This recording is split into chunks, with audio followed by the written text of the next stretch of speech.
Hi, Anthony Forlini, the Macomb County Clerk, and there's been a little bit of information out there that's been spreading, different ideas that people have that might have happened or not happened in the clerk's office. So as a county clerk, I want to come back and address some of these concerns. One is the nature of the forensic audit we did back in 2021, and the result of the audit is on our website, and it's very specific as far as what we learned about that audit, very specific about what it meant. And it talks about no outside interference in our election server, our election software, as well as our modem communication systems. Very specific. Does it mean anything more than that? It doesn't. So that was the onus of what we did. But you know, what's more important, some of the things we corrected that might have been in this, but what was more important, what we learned and what we've done since 2021. One of the first things we did as the Macomb County Clerk is we shut off the modems. Why? Because we didn't like how they were being handled, and we didn't like the way the people felt that the modems might have been compromised. So we shut them off. First in the state to do it. Most of the state followed suit after that, but that's important. But what we also learned was the tabulators have a really kind of a unique function of being able to scan the ballot, have an exact image of whoever put this ballot in, and then tell us with another PDF how it was tabulated. This is important because we can compare that to the tape, and people can FOIA this information for fairly low cost and be able to see how their precinct, how their state, whatever the case might be, how the votes came around tabulated. We also realized that local clerks needed a little bit of help, particularly in the area of recruiting workers, training workers. We want elections to stay at a local level, so we helped local clerks and we pioneered a system that enabled us to recruit, train, and provide Democrats and Republicans to all the clerks' offices. And it came in great, really handy last year when we needed extra workers. But the other thing we did was we trained all of our clerks in hash validations. We learned that from that audit that we did, that there's a thing called hash validations.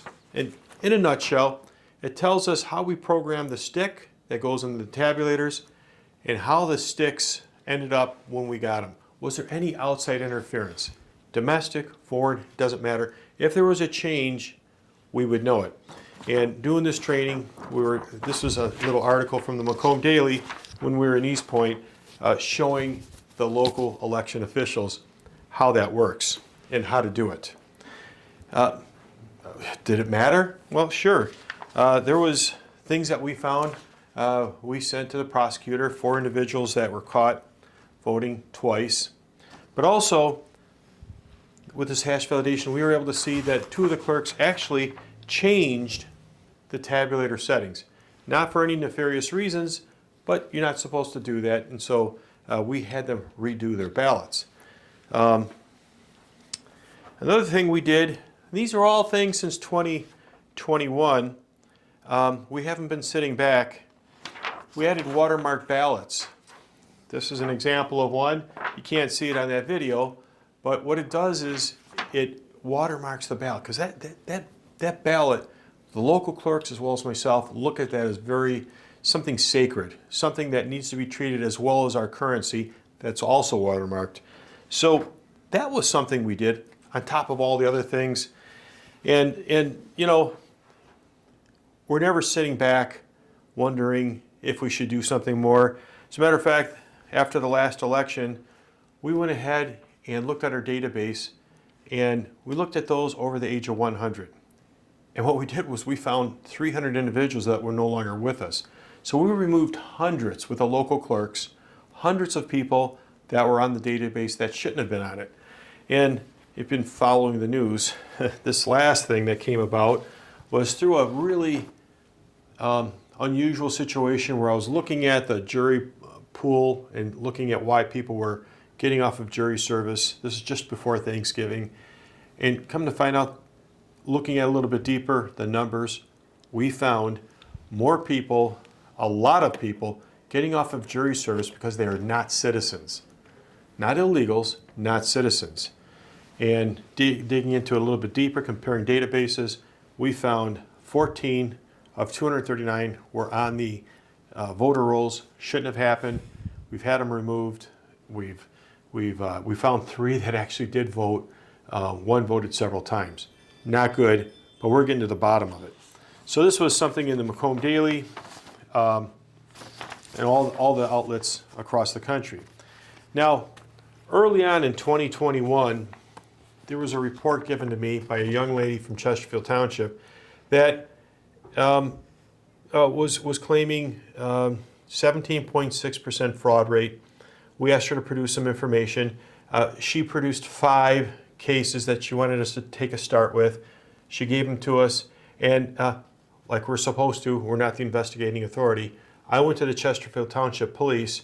The Chesterfield Township Police took it, realized there might be a conflict. Now I've got Cindy Berry here, the clerk of Chesterfield Township, and we had them look at it. They decided, because they work for you're their boss, they thought there might be a conflict. So they turned it over to the state police and the FBI. And Clerk Berry, why don't you say a little bit about what happened after they showed up? Well, thank you, Clerk Forlini, for giving me the opportunity to once again verify that all things election in Chesterfield Township were fair and that they were all within the bounds of election integrity. And so I appreciate the opportunity to be able to do that, not only to give peace of mind to my voters in Chesterfield, but peace of mind to all voters in the state of Michigan, that clerks are vigilant about maintaining and ensuring election integrity. It is one of the foundational principles of our offices. And if we're not doing that, then we don't have any business doing anything else, right, Clerk? So I FOIA'd this myself from the police because they wouldn't give it to me because I'm not a part of that investigation. They wouldn't give it to you, but I was able to FOIA this from the state police. Tell me what transpired, just so that people know that we were pretty thorough in this and want everyone to understand. Absolutely. So when we were informed by your office that there may be some issues we were concerned about, and you advised us that the state police and the FBI would be getting in contact with us. That did occur. They came into our office and we looked at what they had, offered to provide them with all of the information they needed to confirm or deny what they had in front of them. Mm-hmm. And literally within 48 hours, Clerk Forlini, the state police, the FBI, your office was informed. Within 48 hours, we had resolved every single issue they'd brought forward to us, and they found, and anyone can FOIA that report that you did as well and read it for themselves, that there was absolutely no evidence of fraud. What was important is that obviously we knew what the result would be, and it came basically because people didn't understand. But we're still concerned, sure. Right? We look at every situation on its face value. Absolutely. That there's fraud. We confirmed in the QVF on our end that what they were telling us was true, but the individuals were a little bit misunderstood as to what they were being asked. That's true. And that happens often, actually, especially when you have a lot of political activity. Things can get misconstrued. You have people who aren't really truly familiar and knowledgeable in the process, perhaps misrepresenting some things, not intentionally. They're just trying their best to get to the bottom of it, and they want free and fair elections just like we do. Right. And so they just simply don't have the expertise to be able to maybe communicate it properly, or if they do, the voter, they aren't election experts either, so they aren't sure. So what we find is we get a lot of misunderstandings, and that's what it was in this case. So, you know what? That's not to say there's never fraud. There's never something. There's always something in every election, but we want to make sure we get to the bottom of it. And we did take this seriously. We did take the police report, and they were given 5. I think you expanded an extra 2. Somehow Yes. They were related, and we wanted to make sure we covered everything. And but there was 214. We never saw the rest of them. We just saw these, and I think at some point, for whatever reason, they decided to abandon their investigation, meaning the individuals that wanted to report it. And you know what? It's never too late. If they really truly believe that there is stuff out there, they should report it to the police. Or if you see anything out there that you don't like, the proper authorities are the police that do the investigations. The clerks really don't do it. We provide information to the agencies so that we can get this taken care of. So thank you for your help. I appreciate everything. Thank you. So I want to address one other thing that's come up regarding a FOIA request, and there's been a young lady running for a statewide office, unfortunately, was given bad information. That was corrected, unfortunately, still running with the bad information. So let's just clear the air on that.